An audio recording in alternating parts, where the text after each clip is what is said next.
നമസ്കാരം. രാഷ്ട്രീയത്തിൽ ചില തീരുമാനങ്ങൾ ഭാവിയിലെ വലിയ നീക്കങ്ങളുടെ സൂചനകളായാണ് ചരിത്രത്തിൽ രേഖപ്പെടുത്തുന്നത്. ഒരു പാർട്ടി പുതിയ ഭാരവാഹികളെ പ്രഖ്യാപിക്കുമ്പോൾ അത് യുദ്ധത്തിന് മുന്നുള്ള സൈന്യത്തെ പുനഃസംഘടിപ്പിക്കുന്ന ഒരു സേനാ നായകന്റെ നീക്കത്തെ പോലെയാണ്. കേരളത്തിൽ പതിറ്റാണ്ടുകളായി മൂന്നാം ശക്തിയായി നിലകൊണ്ട ബി.ജെ.പി. ഇന്ന് പുതിയൊരു രാഷ്ട്രീയ ഭൂമിക സ്വപ്നം കാണുകയാണ്. ആ സ്വപ്നത്തിലേക്കുള്ള യാത്രയിലെ ഏറ്റവും പുതിയ അധ്യായമാണ് ദേശീയ ഭാരവാഹി പട്ടികയിലെ കേരളത്തിന്റെ വർദ്ധിച്ച പ്രാതിനിധ്യത്തെ കാണേണ്ടത്. ബി.ജെ.പിയുടെ പുതിയ ദേശീയ ഭാരവാഹികളെ അഖിലേന്ത്യാ പ്രസിഡന്റ് നിതിൻ നബീൻ ജൂൺ പകുതിയോടെ പ്രഖ്യാപിക്കും. കേരളത്തിൽ നിന്ന് കെ സുരേന്ദ്രൻ അടക്കമുള്ള നേതാക്കൾ പട്ടികയിൽ ഉണ്ടാകുമെന്നാണ് സൂചന. എ.പി. അബ്ദുള്ളക്കുട്ടി, അനിൽ ആന്റണി എന്നിവരാണ് നിലവിൽ കേരളത്തിൽ നിന്നുള്ള ദേശീയ ഭാരവാഹികൾ. ശോഭാ സുരേന്ദ്രൻ, ജോർജ് കുര്യൻ, പത്മജ വേണുഗോപാൽ എന്നിവർ പരിഗണനയിലുണ്ട്. ചുമതലയൊഴിയുന്ന സംസ്ഥാന പ്രസിഡന്റുമാർക്ക് കാര്യമായ പദവി നൽകുന്ന പതിവ് ബി.ജെ.പി. പിന്തുടരുന്നതിനാൽ കെ സുരേന്ദ്രൻ ദേശീയ സെക്രട്ടറിയാകുമെന്നാണ് വിവരം. ശോഭാ സുരേന്ദ്രനെ മഹിളാ മോർച്ച ദേശീയ ജനറൽ സെക്രട്ടറിയാക്കാൻ ആലോചനയുണ്ട്. രാജ്യസഭയിലെ കാലാവധി പൂർത്തിയാക്കുന്ന ജോർജ് കുര്യൻ ന്യൂനപക്ഷ മോർച്ച ദേശീയ പ്രസിഡന്റോ ജനറൽ സെക്രട്ടറിയോ ആകാനാണ് സാധ്യത. അനിൽ ആന്റണിയോ അനൂപ് ആന്റണിയോ രാജ്യസഭാ അംഗമായേക്കും. ഉടൻ നയിക്കുന്ന കേന്ദ്ര മന്ത്രിസഭാ വികസനത്തിലും ജോർജ് കുര്യന് പകരം കേരളത്തിൽ നിന്ന് മന്ത്രി ഉണ്ടാകാൻ സാധ്യതയുണ്ട്. നിലവിൽ രാജ്യസഭാംഗമായ സി സദാനന്ദൻ മന്ത്രിയാകുമെന്ന് പറഞ്ഞു കേൾക്കുന്നുണ്ട്. ഇതിനൊപ്പം സംസ്ഥാന തലത്തിലും പുനഃസംഘടന നടക്കുമെന്ന് ഉറപ്പാണ്. മോശം പ്രകടനം കാഴ്ചവെച്ച ചില സംസ്ഥാന ഭാരവാഹികളെയും ജില്ലാ പ്രസിഡന്റുമാരെയും മാറ്റുന്നതിന് സംസ്ഥാന പ്രസിഡന്റ് രാജീവ് ചന്ദ്രശേഖർ ദേശീയ നേതൃത്വവുമായി ചർച്ച നടത്തിയതായാണ് വിവരം. Thiruvananthapuram north, Ernakulam city, Kottayam west, Kottayam east, Pathanamthitta, Palakkad east, Malappuram east, Kozhikode rural, Thrissur north, Thrissur city, Alappuzha north എന്നീ ജില്ലകളിലെ അധ്യക്ഷന്മാരെ നീക്കാനാണ് നേതൃത്വത്തിന്റെ തീരുമാനം. എന്നാൽ ഇതിൽ ചിലരെ ഒഴിവാക്കുന്നതിനെതിരെ കടുത്ത സമ്മർദ്ദമുണ്ട്. ഇരട്ട പദവികൾ പാടില്ല എന്ന നിബന്ധന ബി.ജെ.പി. വെച്ചു പുലർത്തുന്നത് കൊണ്ട് തിരുവനന്തപുരം മേയർ വി രാജേഷിന് സംസ്ഥാന സെക്രട്ടറി സ്ഥാനം നഷ്ടമായേക്കും.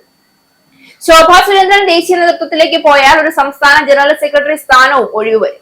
അനൂപ് ആന്റണി രാജ്യസഭാംഗമായാൽ ജനറൽ സെക്രട്ടറി സ്ഥാനത്തേക്ക് ഷോൺ ജോർജ് എത്താൻ സാധ്യതയുണ്ട്. പുനഃസംഘടനാ ചർച്ച തുടങ്ങിയതോടെ പ്രവർത്തന മികവ് ബോധ്യപ്പെടുത്താനുള്ള കണക്കുകളുമായി ജില്ലാ നേതാക്കൾ സംസ്ഥാന നേതൃത്വത്തെ സമീപിക്കുന്നതായാണ് വിവരം. പുതിയ ദേശീയ ഭാരവാഹി പട്ടികയിൽ കേരളത്തിൽ നിന്നുള്ള നേതാക്കൾക്ക് ലഭിച്ച സ്ഥാനം യാദൃച്ഛികമല്ല. 2026 നിയമസഭാ തെരഞ്ഞെടുപ്പിൽ ബി.ജെ.പി. ചരിത്രത്തിലെ ഏറ്റവും മികച്ച പ്രകടനം കാഴ്ചവെച്ച പശ്ചാത്തലത്തിലാണ് ഈ തീരുമാനം വന്നിരിക്കുന്നത്.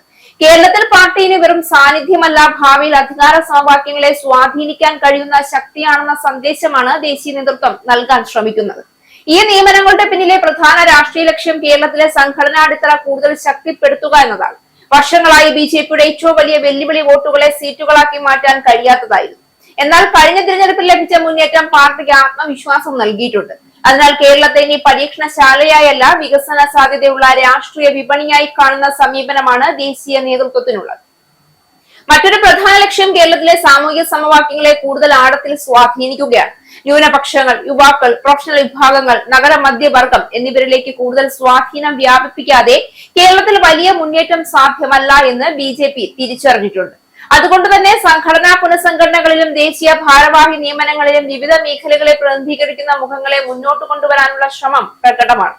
അതേസമയം ഈ നീക്കത്തിന് മറ്റൊരു രാഷ്ട്രീയ വശവുമുണ്ട്. കേരളത്തിൽ യു.ഡി.എഫും എൽ.ഡി.എഫും തമ്മിലുള്ള പരമ്പരാഗത മത്സരം നിലനിൽക്കുന്ന സാഹചര്യത്തിൽ മൂന്നാം ശക്തിയിൽ നിന്ന് നിർണായക ശക്തിയിലേക്ക് വളരാനുള്ള ദീർഘകാല പദ്ധതിയുടെ ഭാഗം കൂടിയാണ് ഇത്. ഇന്ന് ദേശീയ ഭാരവാഹി പട്ടികയിൽ നിന്ന് ലഭിക്കുന്ന പ്രാതിനിധ്യം നാളെയുടെ തദ്ദേശ തിരഞ്ഞെടുപ്പുകളിലും പാർലമെന്റ് തിരഞ്ഞെടുപ്പുകളിലും സംഘടനാപരമായ നേട്ടങ്ങളായി മാറുമെന്നാണ് ബി.ജെ.പിയുടെ പ്രതീക്ഷ. അതിനാൽ ഈ വാർത്ത കേരള രാഷ്ട്രീയത്തിന്റെ വാതിലിൽ ബി.ജെ.പി. വീണ്ടും ശക്തമായി മുട്ടുന്ന ശബ്ദമാണ്. ആ വാതിൽ തുറക്കുമോ പഴയതുപോലെ അടഞ്ഞുകിടക്കുമോ എന്നത് ഭാവി തീരുമാനിക്കും. പക്ഷെ ഒരു കാര്യം വ്യക്തമാണ്, കേരളത്തെ രാഷ്ട്രീയ ഭൂപടത്തിന്റെ അരികിൽ നിർത്തിയിരുന്ന പാർട്ടി ഇന്ന് അതിന്റെ കേന്ദ്രത്തിലേക്ക് നടക്കാൻ ശ്രമിക്കുകയാണ്. ആ യാത്ര വിജയിക്കുമോ എന്ന ചോദ്യമാണ് ഇനി കേരള രാഷ്ട്രീയത്തിന്റെ പുതിയ ചർച്ചാ വിഷയം.